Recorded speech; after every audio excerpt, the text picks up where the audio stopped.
Thank you for joining the Friday edition of Journalist Hangout. I'm Ayodele Ozubakon. Today on the Hangout, police deny taking budget document from Senator Goje's home. Sheriff opt out of Jonathan's PDP reconciliation moves and suspended SGF Sean's Senate panel again. Babajide Kolade Otitoju, Enerve Nakoko, and Ismail Omikpidon will be hanging out with me today. So if you are ready, let the Hangout start now.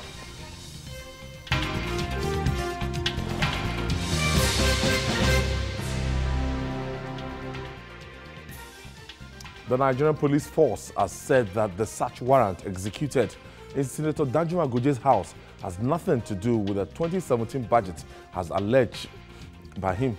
Now, the police on April the 20th searched Goje's house, home in Asokoro, following intelligence reports that the senator was in custody of stolen funds. The force spokesman, CSP Jimoh Moshood, in a statement presented in Abuja on Thursday, denied the report, claiming it was capable of misleading Nigerians. The Nigerian Senate had earlier summoned the police chief on the appropriation bill's whereabouts. More astonishing is, like I said in my motion, the cutting away of documents, among which is the document that are supposed to be for this 2017 budget, which we all agree that is going to be laid this week for a kind of speedy passage. Now the documents are in their possession. How do we proceed? The National Assembly had intended to pass the budget actually in March, but because of some of the parameters that we had little or no control over, we couldn't pass it in March. It was our design and desire to pass it within this month, April. Somehow something happened, and all of you here know what happened.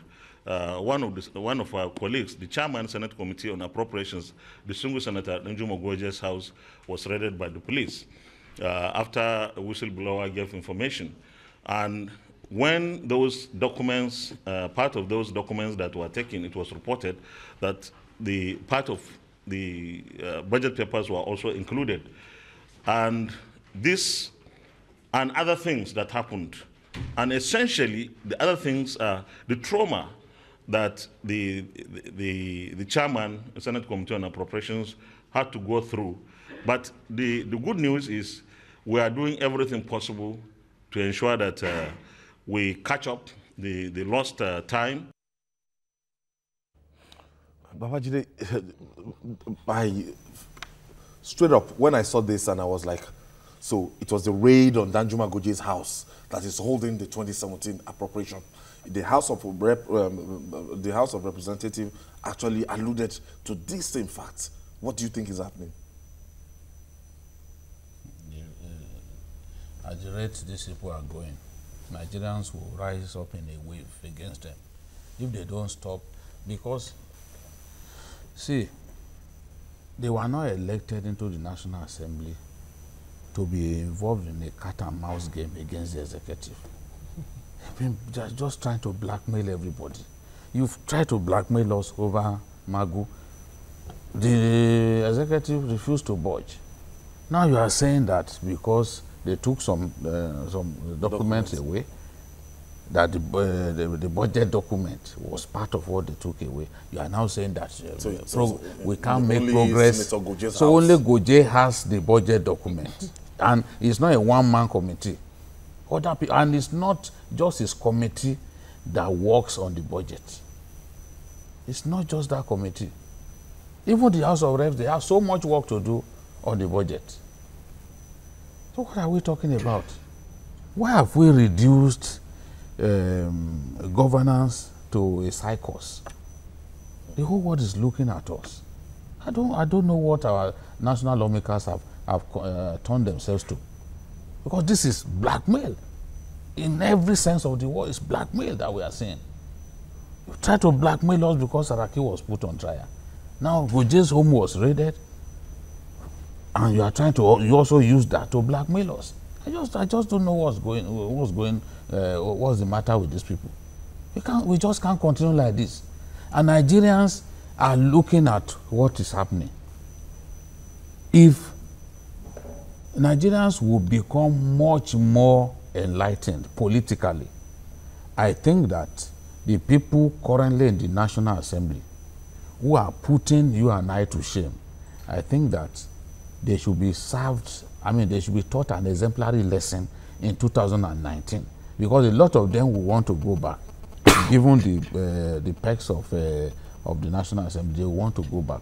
But the Nigerian people should lie in wait for them and serve them real justice. Because if you remain in the National Assembly and all you can do is every day, even though the APC is the ruling party, from within their party, they are waging a war against a sitting government. So the best thing that the people can do is to just watch and wait. Time is a gentleman. Time will catch up with them. And when that time comes, the Nigerian people will do what is right. They will send a lot of these people packing, if not all of them. Time is a gentleman.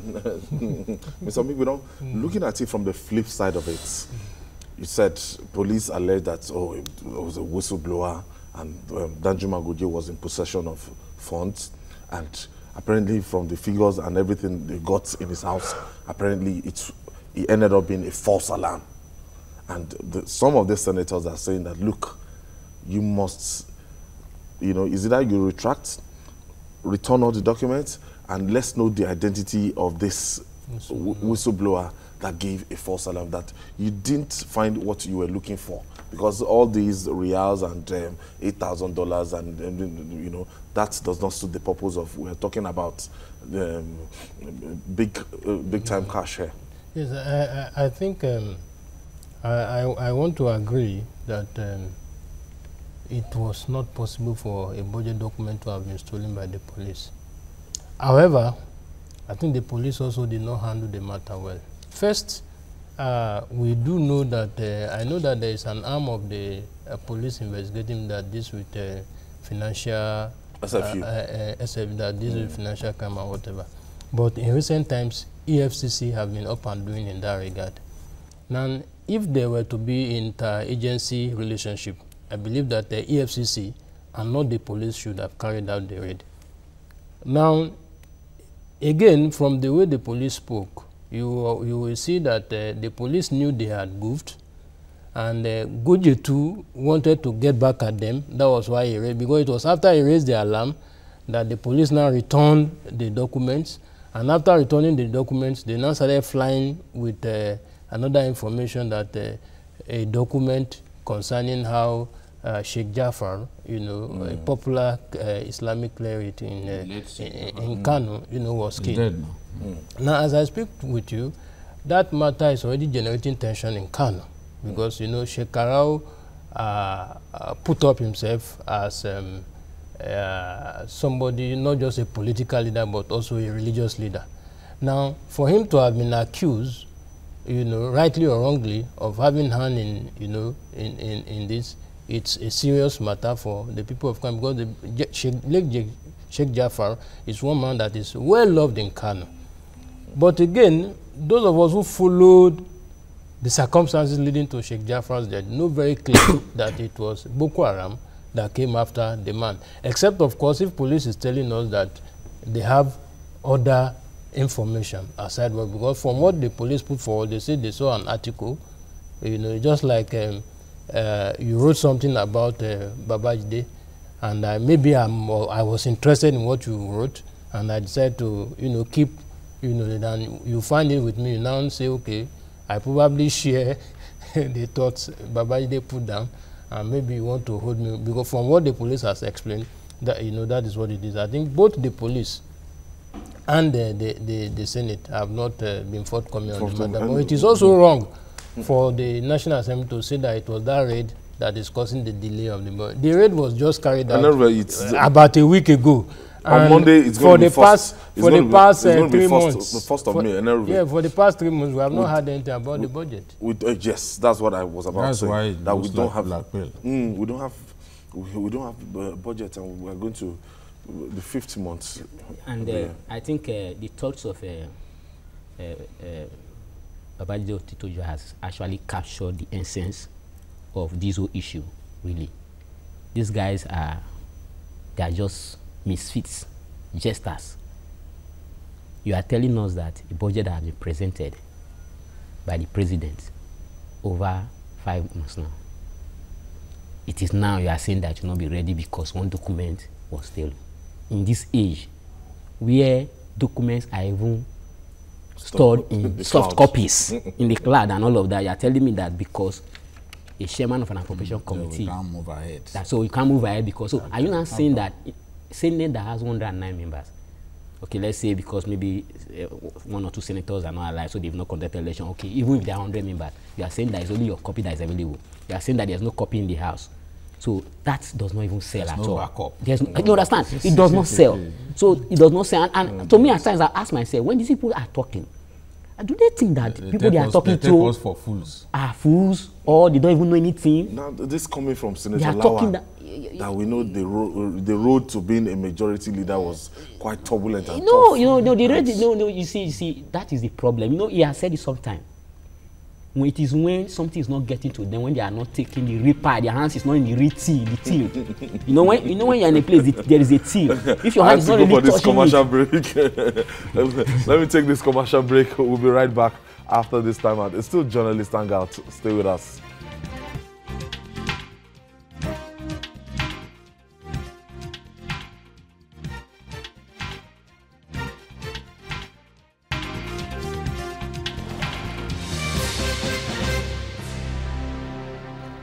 Welcome back, and we're still looking at the Nigerian police force raid on the house of Senator Danjuma Goje's house, and it has been said that this has stalled the process of 2017 budget. It has nothing to do with that. It's not that stalled it, and there's nothing wrong in a whistleblower giving information. It's possible that between the time the whistleblower gave that information and the time the police raided the place, it's possible that the money that was in question could have been moved. It may not even be a false alarm. And the money seen in the house, 18 million naira, is because you feel that, okay, senators are collecting big money.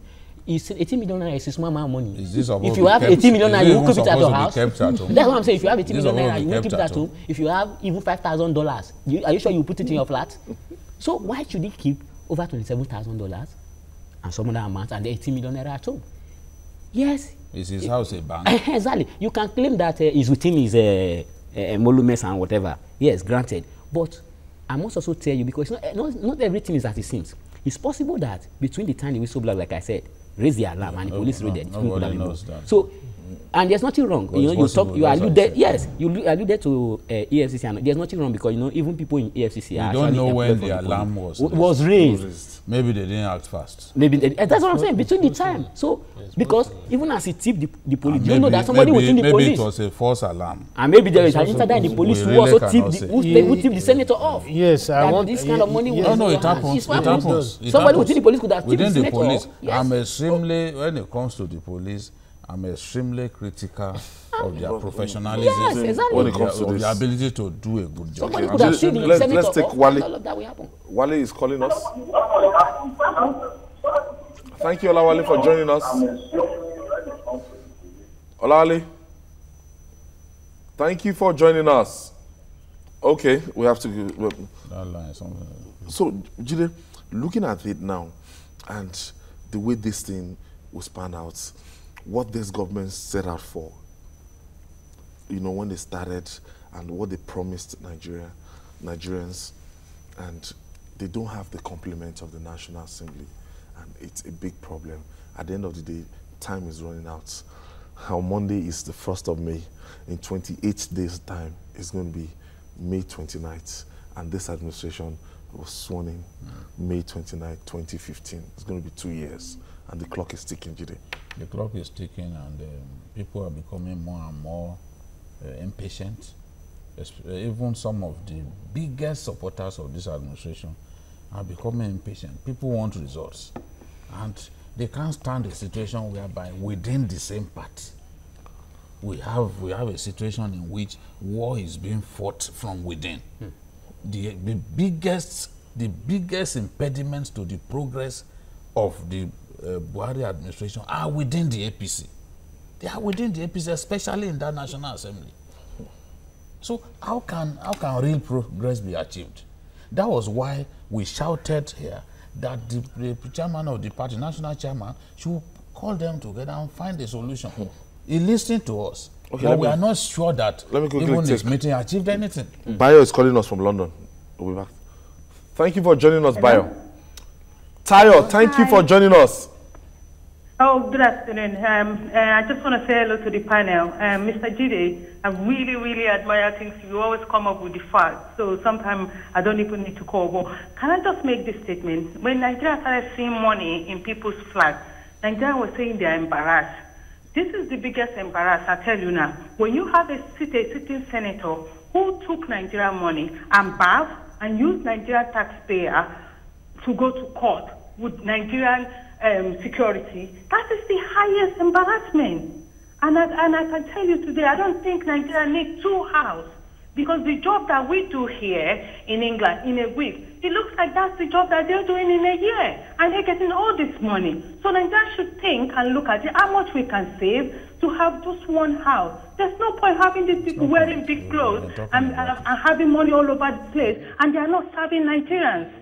Look, and they intimidate the police, they intimidate everyone that speaks. I watch some of your programs. People can't even speak freely. You expect the president to intimidate the press, but they are the one intimidating the press and the Nigerians. And thank you, Tayo. That television channel called channel, if they are not careful, television. Thank you, Tayo, for your contribution all the way from the United Kingdom. So, Jide, so we're talking about the clock ticking, and we're talking about the characters in the National Assembly and opposition within and within the political party. Even this political party, they've not even been able to convey their, what do they call it, neck meeting. They've not even been able to convention. So I don't know what is becoming of APC. You know what APC is becoming. People are poking fun at the PDP, and I said, see, it's not only the PDP that has crisis. The crisis within the APC, we are never tired of talking about it. You see, there is big crisis. There is even an identity crisis within the party. There is big crisis across the states. There is crisis, and there is no sign that the national leadership of the APC wants to even solve this problem. Or has the capability. No, they even make the move. Let's even see. Make the move. Because you can't tell me that what is going on in Bauchi, for example, where Dogara and the governor, they are abusing themselves every day. You can't tell me that it's normal. You just can't tell me. In the same Bauchi, people are stoning the governor, and the people are arranging that the governor should be stoned. Sometimes he's going to mosque, they will go and waylay him and stone him. The people doing it are within the APC.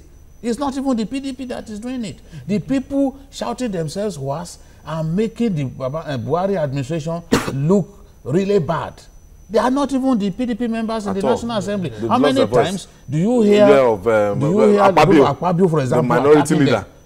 But you see a funny character from Kogi State getting up all the time and talking. Those are the people that we see.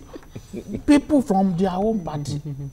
Yes, a mistake was made when Bukola Saraki was allowed to emerge as Senate president. It was a fatal error. And the whole problem revolves around him. They think that, oh, the current government is bent on removing him. And he has so much loyalty in that house because he began to cut their loyalty even before the elections. Some of those people in the Senate, Bukola Saraki actually provided money for them to campaign. We know that. So, you expect that they won't be loyal to him? Oh, they will go to the war front blindfolded behind him. We see them, all of them throwing away their honor and marching behind him to the Code of Conduct Tribunal. But the thing is, the problem has to be solved for us to have real progress. It is the Nigerian people who are suffering because we want policies and actions that will bring real progress in our country.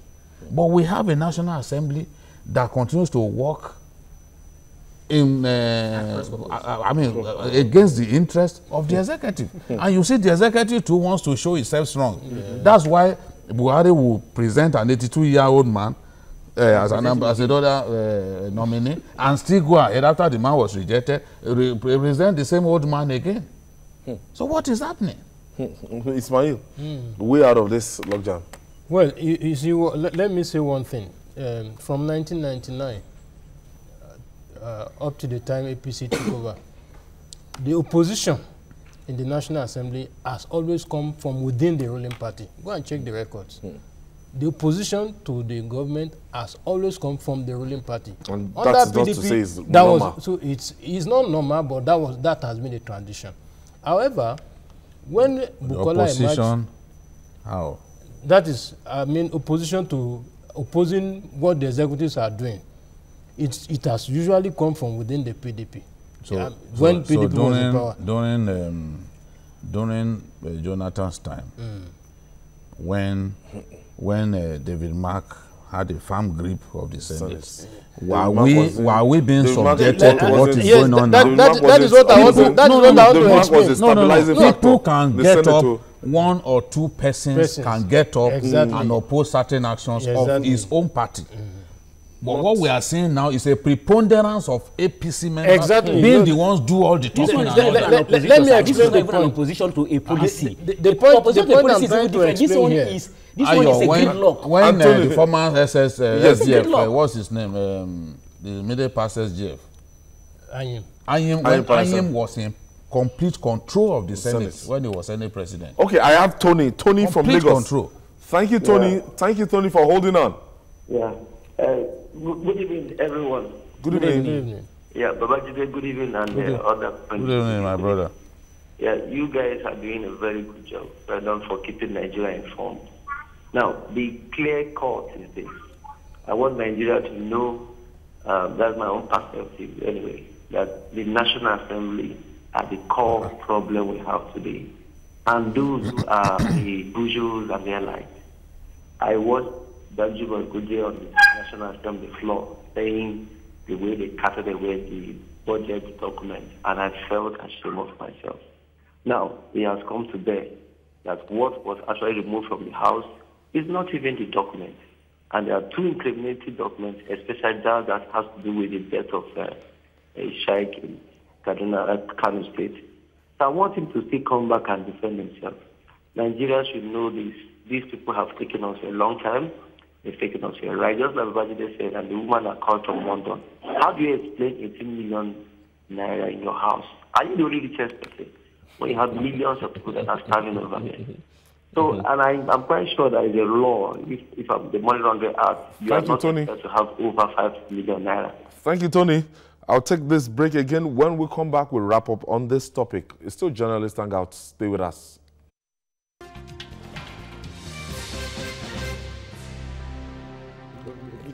Welcome back. So, we want to wrapping up on this now, Ismail. The way forward is for the executive to find a way of partnering with the lobbying the lawmaker. You see, Saraki has emerged. Let us try to see how we can live with it and see how we can make progress. Because don't forget, that was the same mistake Jonathan made when Tambua and Ihedioa emerged.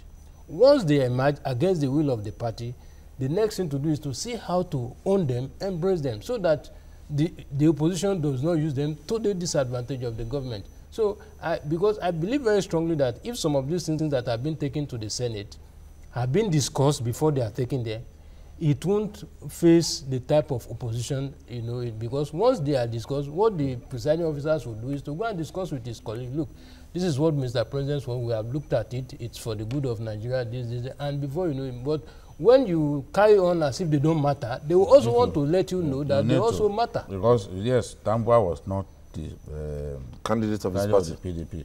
But you need to read some of the comments of this Jibrin that was suspended about Tambua. You see, Tambua was an exceptional leader. He found a way to balance things. And the House of Reps that he led was not as adversarial as the current Senate has been to this government, despite the fact that he emerged on the platform, I mean, he emerged based on the support of the opposition. But he still found a way to behave like a real party man. Because, look, we can flip back to the past. The government at that time did not face the kind of virulent opposition that these people are facing now. If you don't do this, we won't pass this. No, it's just too much. Every time when I see stories coming from Abuja, complaining about certain actions of the current government, I go to look at those who are talking. You know, the sorts, as we say in TV. I go to look at the sorts. I will see that everybody from top to bottom is APC. So and I'm wondering, what kind of party is this? Yes, let me answer his question. You said two critical things. The emergence of Saraki was a fatal error. You know, when something is fatal, it's already dead. That's one. Number two.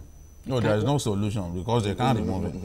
Let's tell ourselves the truth. There's no solution. We must find a way. Let's listen to No, I'm complimenting what you're saying. That it's a fatal error. What I'm trying to say is that that statement is a critical, powerful. That is where I'm taking it from. That look, it was a fatal. There's nothing you can do about it again. That is why I said it. You understand? That's why I used. That's why I said when you say something fatal, it's already there. What are you going to do? You can't wait. It's an irredeemable situation. It's an irredeemable situation. So it's already there. There must be a way to find a way of working with the man. But that is not to say that because you want to work with him, you will not allow things to go wrong. Or opposition within, you understand? Within the political party. I think that is the or that if we find some thieves in the Senate, we should not go after them. Part of the part of the problem the party has, part of the identity crisis the party has is that look, at the point of coming together, perhaps there are a lot of things were not ironed out quickly because so many people came together, NPP, CPC, so many parties coming together. It's still an evolving party. Evolving party. So maybe a lot of things were not ironed out. I think that is where the difference. But beyond that, how do we move ahead? Yes, we need to lobby them. But even our lobbying them must not be to the minimum of Nigeria. Because what I see playing out in the Senate is this. Okay, Saraki is on trial. So because Saraki is on trial, we must find a way of rubbishing the executive. That is the signal I see. For instance, you understand? That's what I see. Everything that the presidency brings, everything that the presidency brings. Go and look at other democracies of the world. There is nowhere the ruling party that is in power, members of his party in the parliament, will do the kind of thing that is going on now. Even if they present something that they don't like, people like McCain can oppose. Understand? They don't come and start voicing opposition. Look at Lisa Graham, Senator Lisa Graham, McCain. They are very powerful senators in the Republican Party. And they are very objective. When Trump was campaigning, they never liked him. Even see the comments that Trump made about McCain. But when the man won, they find a way of coming to. They rally around him. You don't see them coming and start bad-marting the president, saying all sorts of things, bad-marting the executive, bad-marting his appointees. We have to move on. Yeah, you know? So, all right, moving on now. The crisis rocking the People's Democratic Party is far from over. The PDP, Ali Modu Sharif, has pulled out of the move by former President Goodluck Jonathan to reconcile aggrieved parties. In a statement signed by the Deputy National Chairman, Cairo Hujubu, Sharif said the pullout was to enable its National Working Committee focus on the responsibility, repositioning the PDP. Now, he said the reconciliation move initiated by former President Goodluck Jonathan had collapsed, alleging that it had been hijacked by Ahmed Makafi-led caretaker committee. We know it will get to this. We're talking about political solution. We're talking about waiting for the Supreme Court. And we're talking about even after the verdict of the Supreme Court, that these people will still need to come together. Jide, somebody told me that maybe May, June, the Supreme Court will speak on this matter and we have a way forward. And another person is saying that, we're counting down to the death's final burial of the People's Democratic Party. That whichever way the Supreme Court will go, that with this hardline stand of Modu Sharif, that it has shown that he has made it abundantly clear that he's not ready to budge. If a former sitting president, a former president, could call a reconciliation meeting and Sharif can act like that. I've said it repeatedly that Sharif is not interested in peace. He has confirmed by his actions that it's not really, he's desperate to lead that party. And only two things will happen, because it is actually a shell. It is the shell of the PDP that he is in control of. Even in Borno State, the PDP chapter in Borno State is against him. I was in Borno. The PDP chapter in Borno State is against him. Nearly all the chapters across the country, just a few of the state chapters are on his side. All the caucuses of the party are against this man. whether it's the National Assembly caucus or the forum of local government chairmen of PDP, they are against him. But you continue to parade yourself as the leader of the party when the people don't like you. The other day, they was talking about like someone who truly wanted the party to grow. Look at some of, I read him, Ojugo, saying that they want to focus on repositioning the party and making the party once again the darling party of Nigerians. And I said, what's this man up to? PDP becoming the darling of Nigerians. What are you talking about? There is no way that the PDP will return as the darling of Nigerians. There's just no way. It is either a party will emerge from the carcass, from the cadaver of the PDP, and some of the disgruntled elements in the APC will go and join them. Then we'll have a third force. But to imagine that disgruntled element within the APC. Yes, disgruntled element, they are in large numbers. Yeah. They are in large numbers, disgruntled element. I wonder what they are still doing in the party. When they leave and join those who have emerged from the cadaver of the PDP, then we know that a new party has emerged. Sheriff should stop deceiving himself. If he wins at the Supreme Court, which is a possibility, they will leave the party for him. So that's why they are not, the McAfee people are not interested in any form of this, because they do not trust Sheriff. They absolutely do not trust Sheriff. Everything that we said Sheriff would do, Sheriff has begun to do. Because he thinks, oh, you people want to cheat me, I'll be okay, I'll wait for you. So Obasanjo has said that Sheriff has may become the undertaker of the PDP. If I were him, I want to put the old man to shame and show him that he's just a doomsday prophet whose prophecies if he had wanted to do that, but in a meeting like this, yes, he should have let that meeting succeed. He should have let that meeting succeed, because we accused Jonathan of not doing enough to save the party. Now he steps in and you walk out on him. He even alleged that it was Fayose and what's in a wiki that gave 50 million naira. It was so ridiculous allegation.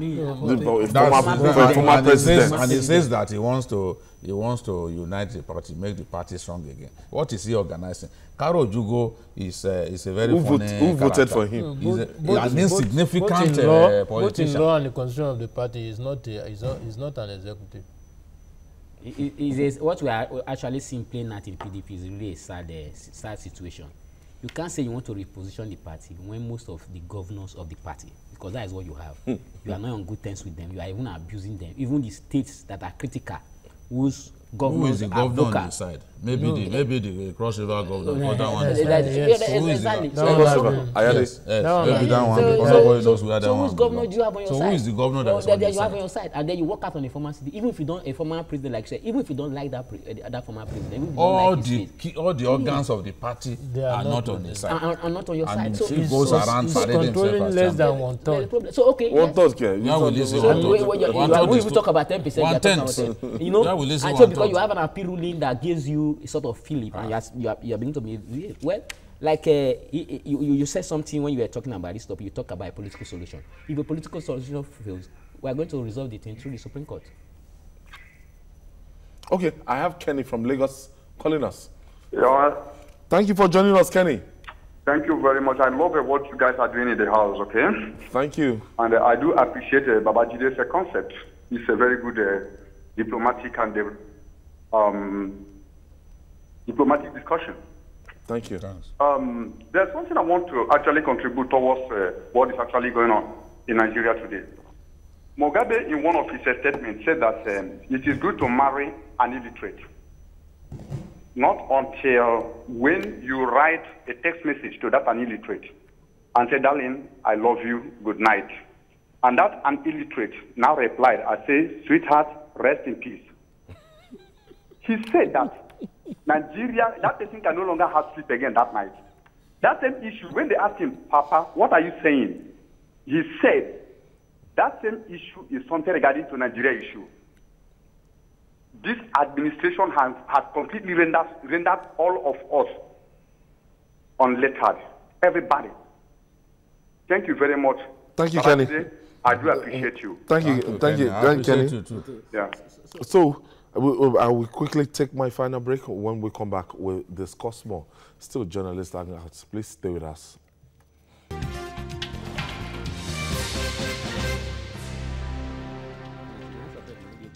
Welcome back. So the final lap is that we expect the People's Democratic Party either to try and solve their problems or prepare to die. And as they were saying, as they analyzed earlier, that they agree people from PDP and they agree people from APC, the large stock of their people, they will form a new party. It will happen. People will remember that I've been saying it. So that's what. I think from my interaction with most of them, some of them are actually disposed to changing the name of the party. But majority of them are also, because one of the reasons those who are canvassing for the change are given is to enable them accommodate those who will be coming from APC, especially those who left initially to join the APC. And somebody like Sule Lamido is arguing that, look, are they saying that those of them who remain in APC, PDP are now shameless? So they are the ones who have shame. So they want the name of the party to return. If they want to return, they should return. They should not give condition, for them. But like like the general consensus here, the truth is that Modu Sharif cannot lead that party. It's unfortunate they made the mistake by bringing him in the first instance, And I think one of the reasons why Jonathan took it upon himself to resolve the matter was that Jonathan too was instrumental to bringing him in the first instance, and I'm sure that was why I felt okay. And if people like Dixon even oppose his emergence. Yeah, So and you see, Sheriff is fighting what I will refer to as his last political battle, because once he loses it, he's finished. It's finished politically. In Borno State, he's forgotten. And he's aware of that. I'm sure that is why he's trying to hang on at all costs. Well, for me, the projections that Jide has given, I think, largely play out. The way the PDP is going, if it is not resolved amicably at the Supreme Court level, in terms of those who don't even want Sheriff, if, for instance, the Supreme Court turn out to give a verdict that favors Sheriff, those guys will pull out. They will leave the party, and the new party will form. That is exactly what. That's why they are holding themselves exactly. together. Nobody's going to work under. That's why they are holding themselves together. There are just some people you can't work with, you can't reason with. I mean, you don't reason with fools in any way. That is what Mario Puzo said. You try to reason with people, but if you can't reason with them, what do you do? So that is likely to play out. But if, on the other hand, the Supreme Court now decide to give judgment against him, then there will be a likelihood that the PDP will remain, and some of these people that you are saying will also still come back. Yes, so give or take, some of these people will still come back. They may be in the PDP, or they will come into a new. Like Ahmed I think either way, Sheriff would be the loser. Of course, he would be the loser. Either way, he would be the loser. All right. The suspended secretary to the government of the Federation, SGF Babachir Lawal, has again shunned the Senate Committee on the humanitarian crisis in the Northeast. Now, the Senate Probe Committee, headed by Senator Shehu Sani, wrote a letter to Lawal on Wednesday inviting him to appear before its hearing yesterday. That's Thursday. It was the third time Lawal would shun the committee, which exposed his shady dealing in the procurement at the Presidential Initiative for the Northeast, an intervention agency under the office of the SGF. In fact, according to our National Assembly correspondent, Somna Sambo, he said those that went to go and deliver the letter, they were chased out, by the SGF. The SGF is like a snake cut in half. It's more dangerous. At that point, it's angry and dangerous. So the man is angry, is not happy at all, and the best would have been for them to wait until after the 2 weeks to see the outcome of the. Because I was wondering why the Senate. Sometimes they behave like little boys.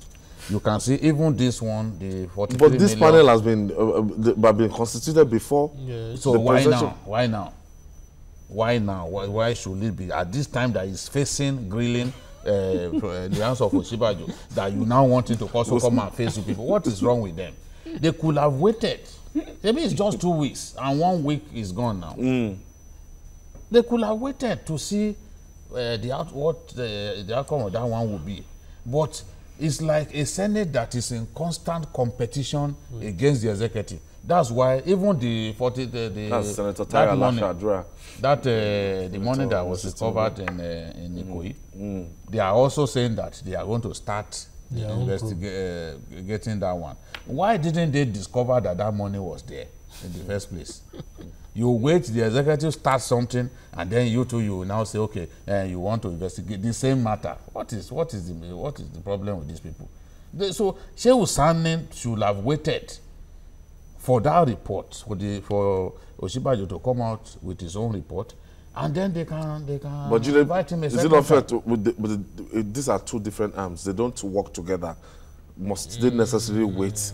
They don't work together. Why now? Why didn't they invite him before now? They've invited him, he didn't come. So this is now that he's facing Oshibajo that they now think that, you see, they are playing to the gallery. They are playing to the gallery. After all, if they invited him before now, just before that panel was set up, and he didn't come, I would say yes, he has his reasons.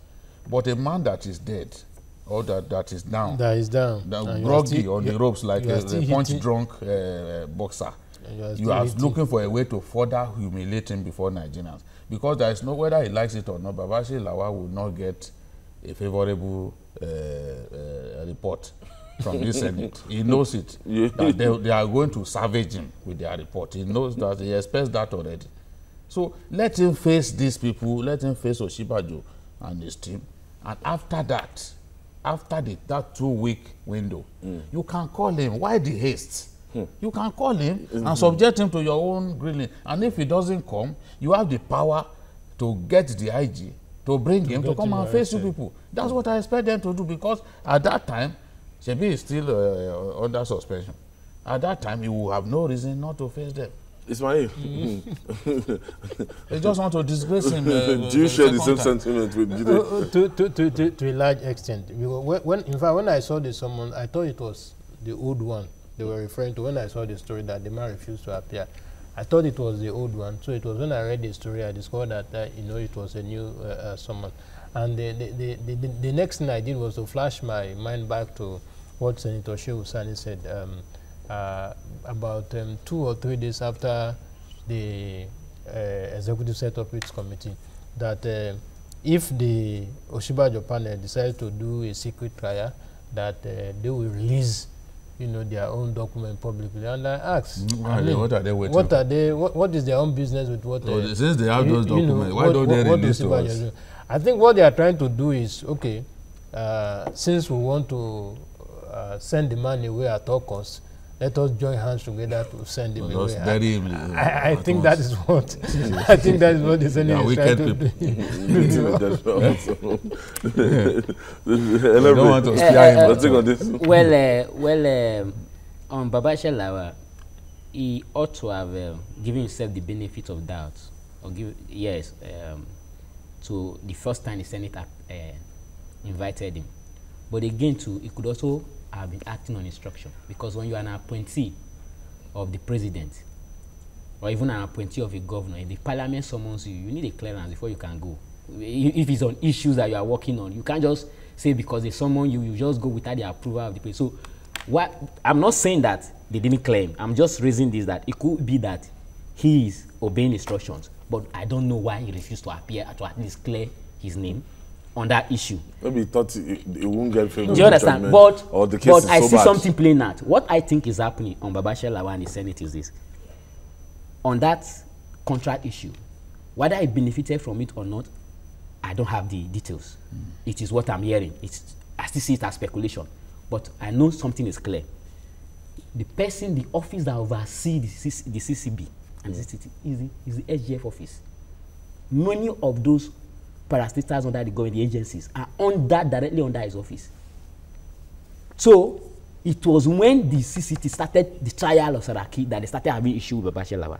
Unfortunately, maybe also be that Lawal fell into their hand with this. Okay, let me take exactly. Let me take Chidi. If songs are not clean, they have the right to go outside. Chidi, exactly. Thank you. Exactly. Hello, good evening, Ayo. Thank you for joining us. Good evening, Babachir. Good evening, Chidi. Yeah. Good evening, other panelists. My due respect to you. Good evening. Good evening. Yes, I want to contribute as regards the face-off between the National Assembly and the executive. Quickly. You see, the truth is that this is a product of change. And I, for one, would like to advise or opine that the National Assembly and the Federal Executive Council should sit down and work in synergy in order to resolve whatever difference that is existing between them. The show of might that is going on between these two arms of government is not going to do Nigeria any good, particularly this time around that Nigerians are really suffering. Yes. Therefore, I expect that something reasonable should be done in order to salvage the situation. Thank you, Chidi. Thank you, Chidi, for that intelligent point. Good point indeed. Fantastic so, point. Gentlemen, getting home now, reaching home stretch now. We expect that this week, I mean, the next week, we are going to get something from Oshibajo's panel. We are very hopeful. The mysterious $43 million. We are going to get. We are very hopeful. I have faith in that. I have faith in the VP. There will be a smoking gun. We are very hopeful there will be a smoking gun at the end of its probe. Ismail. Well, I also believe so. My only worry is that the Attorney General, who initially was part of the, who cleared him, is also part of this committee. Yes. So I'm waiting to see what the defense will be. Why was he cleared in the first instance? And if this one does not favor him, why is it being indicted now? You see, maybe he didn't do. if the president was convinced that he did a decent job, he wouldn't have set up another panel. You know, but I like the fact that they left him in that panel. So there is a far more experienced lawyer than him in the vice president. So Oshibajo also has a bigger name than him. So Oshibajo has a lot more to lose in the event of this job not being properly done than Malami. So Oshibajo knows that he has to do a decent job so that he can remain in the good books of the Nigerian people. Well, for me, I want to believe that whatever the report that this committee set up by the president issue will be the true state of events. Because especially because I know some people will say, why is everybody, why they talk about Oshibajo, he talks about the Nakoko too, he's talking about Oshibajo, but I have faith in him. That's just the truth. I have to say it. It doesn't matter whether you don't like it, but looking at his antecedents, you know, his antecedents, what he represents, not just what he represents. I have faith in him. I believe that his presence in that committee, even if he wasn't the chairman, thank you, Enerube and Nakoko, for staging this comeback. Thank you. Nice to have you again. And Ismail Omikudon, thank you. And Babajide Otitoju. And thank God it's Friday, Jide. Yes, so we can rest Saturday and Sunday. Unwind a little bit. And on Monday, we're going to be back. Within the limits of our pocket. Since we don't have dollars. And that's it on Journalist Hangout. Join us next week for another interesting episode of the program. You can watch the repeat broadcast at 11 p.m. tonight. And you can also watch Journalist Hangout on YouTube. That's youtube.com/TVC News Nigeria. Our feedback channel is Journalist Hangout at tvcnews.tv. I'm Ayodele Uzubako. Nice weekend ahead.